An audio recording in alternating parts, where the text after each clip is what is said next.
President Bush's former Secretary of State Colin Powell is speaking out for the first time in a long time, and his former boss cannot be happy about what he is saying.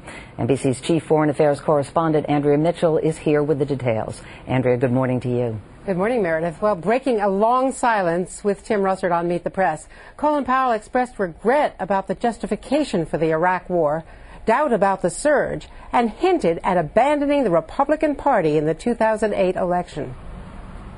In a rare, broad-ranging interview, Colin Powell spoke bluntly on Meet the Press about all aspects of the war and the administration's latest strategy to win it. The military surge, our part of the surge under General Petraeus, the only thing it can do is put a heavier lid on this boiling pot of Civil War stew. And it's one thing to send over 30,000 additional troops, but if the other two legs, Iraqi political reconciliation and the buildup of the Iraqi forces, are not synchronized with that, then it's questionable as to how well it's going to be able to do. Powell does not think last week's Pentagon shakeup, removing Joint Chiefs Chairman Peter Pace, will fix what's wrong. You can move the deck chairs around and you can bring in new people and you can change organizational arrangements, but ultimately the president has the responsibility. Powell was equally critical about pre-war claims that Iraq would be a cakewalk.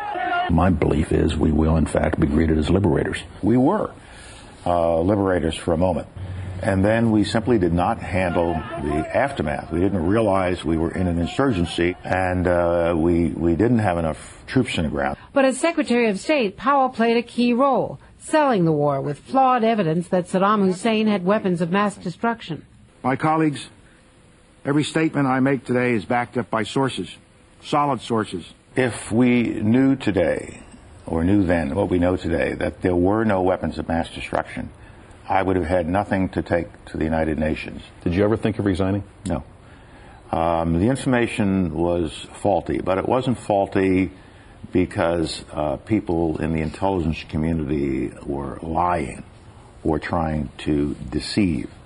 It was faulty because intelligence sometimes can be faulty. Powell disagrees with the president's current refusal to deal with Iran and Syria. I think it is short-sighted not to talk to Syria and Iran and everybody else in the region. And as for Guantanamo, if it was up to me, I would close Guantanamo, not tomorrow, but this afternoon. I'd close it. Powell did not rule out serving in a future cabinet, and he acknowledged giving advice to a Democrat, Barack Obama. In fact, this lifelong Republican said he will support the best candidate, hinting it could well be a Democrat or even an independent. Meredith? Andrea Mitchell, thank you.